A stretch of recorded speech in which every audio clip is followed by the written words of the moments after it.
जय श्री राम दोस्तों, स्वागत है आपका मेरे YouTube चैनल पर। आज फिर सुनते हैं हम एक और नई कहानी। एक ब्राह्मण यात्रा करते करते किसी नगर से गुजरा।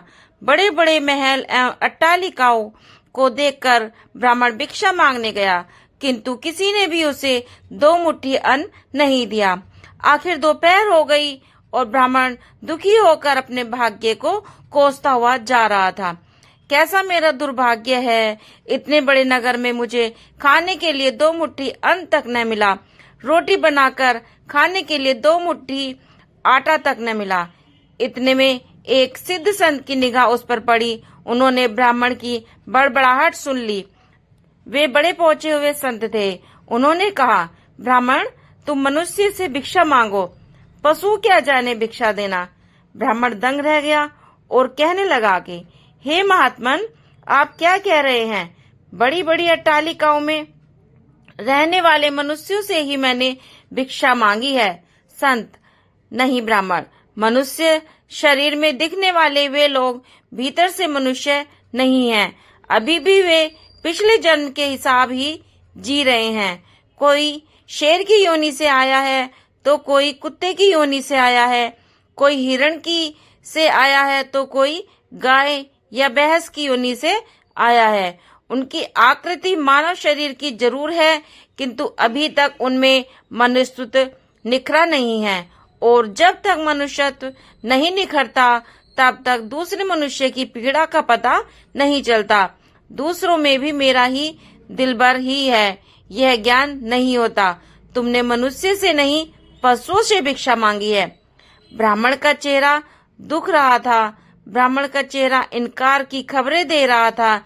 सिद्ध पुरुष तो दूरदृष्टि के धनी होते हैं। उन्होंने कहा कि देख ब्राह्मण, मैं तुझे यह चश्मा देता हूँ। इस चश्मे को पहन कर जा और कोई भी मनुष्य दिखे उससे भिक्षा मांग, फिर देख क्या होता है। ब्राह्मण जहाँ पहले गया था वहीं पुनः गया। योग सिद्ध कला वाला चश्मा पहनकर गौर से देखा। ओह, वाकई कोई कुत्ता है तो कोई बिल्ली है तो कोई भगेरा है।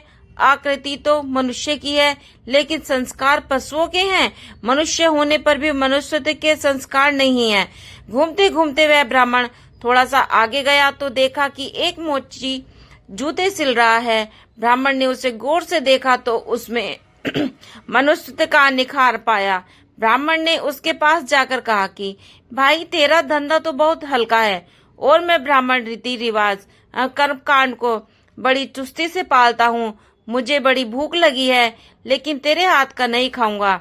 फिर भी मैं तुझसे भीख मांगता हूँ, क्योंकि मुझे तुझ में मनुष्य दिखाई दिया है।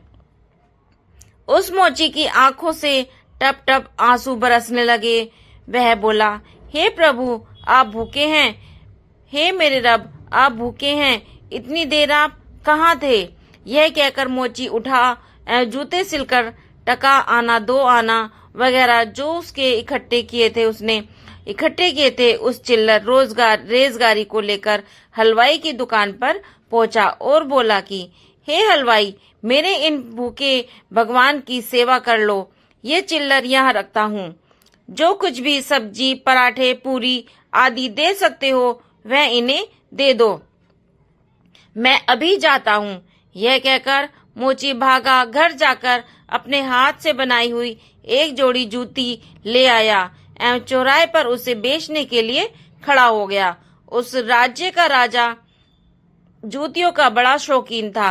उस दिन भी उसने कई तरह की जूतियां पहनी, किंतु किसी की बनावट उसे पसंद नहीं आई तो किसी का नाप नहीं आया।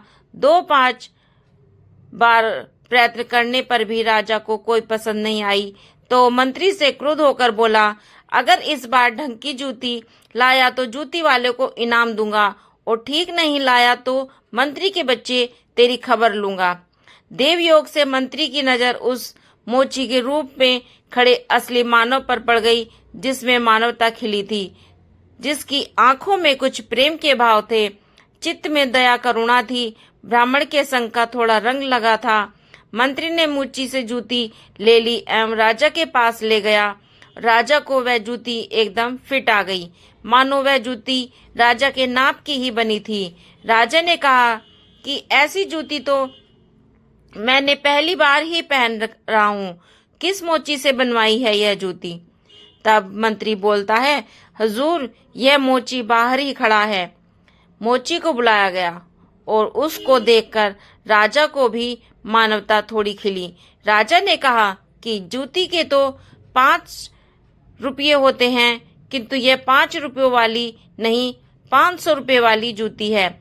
जूती बनाने वाले को 500 और जूती के 500, कुल 1000 रुपये इसको दे दो। तब मोची बोलता है, राजा साहिब तनिक ठहरिए, यह जूती मेरी नहीं है, जिसकी है उसे मैं अभी लेकर आता हूँ। उसके बाद मोची जाकर विनय पूर्वक ब्राह्मण को राजा के पास ले आया एवं राजा से बोला, राजा साहब, ये जूती इन्हीं की है। राजा को आश्चर्य हुआ और वह बोला, यह तो ब्राह्मण है, इसकी जूती कैसे हो सकती है? तब राजा ने ब्राह्मण से पूछा तो ब्राह्मण ने कहा कि मैं तो ब्राह्मण हूँ, यात्रा करने निकला हूँ। राजा, मोची, जूती तो तुम बेच रहे थे, इस ब्राह्मण ने जूती कब खरीदी और बेची? मोची ने कहा, राजन, मैंने मन में ही संकल्प कर लिया था कि जूती की जो रकम आएगी वह इन ब्राह्मण देव की होगी। जब रकम इनकी है तो मैं इन रुपयों को कैसे ले सकता हूँ, इसलिए मैं इन्हें ले आया हूँ।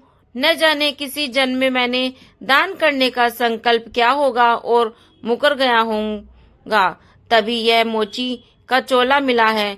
अब भी यदि मुकर जाऊं तो न जाने मेरी कैसी दुर्गति हो। इसलिए राजन, ये रुपये मेरे नहीं हुए, मेरे मन में आ गया था कि इस जूती की रकम इनके लिए होगी। फिर 5 रुपये मिले तो भी इनके होते और 1000 मिल रहे हैं तो भी इनके ही हैं।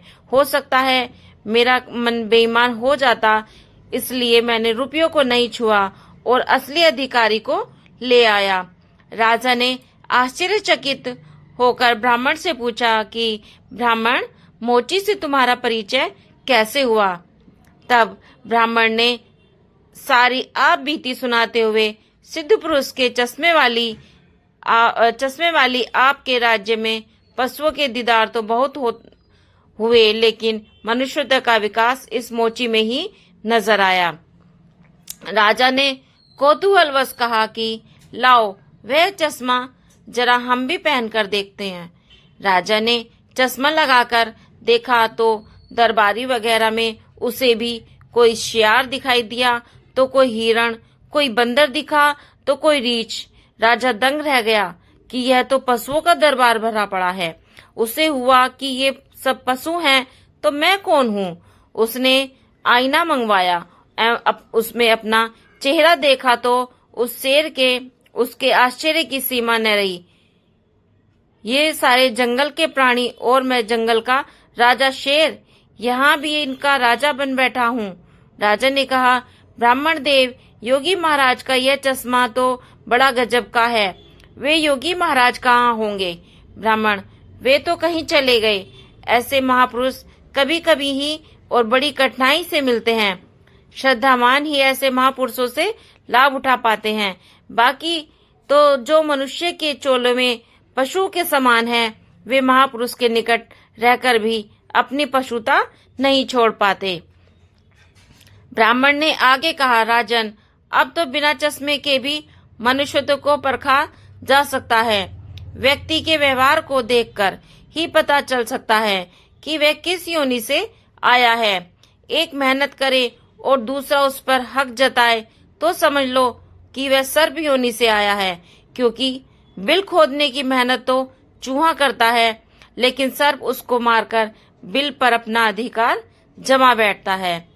अब इस चश्मे के बिना भी विवेक का चश्मा काम कर सकता है और दूसरों को देखे, उसकी उपेक्षा स्वयं को ही देखे कि हम सर्प योनि से आए हैं कि शेर की योनि से आए हैं, या सचमुच में हम में मनुष्यता खिली है। यदि पशुता बाकी है तो वह भी मनुष्यता में बदल सकती है। वो कैसे?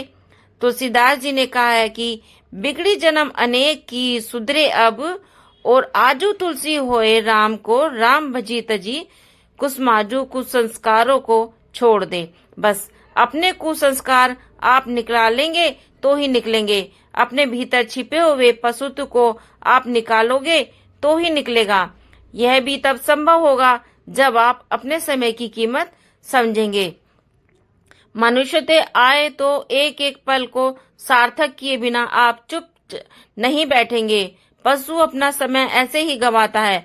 पशुत्व के संस्कार पड़े रहेंगे तो आपका समय बिगड़ेगा। अतः पशुत्व के संस्कारों को आप निकालिए एवं मनुष्यत्व के संस्कारों को उभारिए। फिर सिद्ध पुरुष का चश्मा नहीं वरन अपने विवेक का चश्मा ही कार्य करेगा, और उस विवेक के चश्मे को पाने की युक्ति मिलती है सत्संग से। मानवता से जो पूर्ण हो वही मनुष्य कहलाता है, और बिन मानवता के मानव भी पशु तुल्य रह जाता है। बोलो जय जय Shri Radhe Radhe. Thanks for watching friends.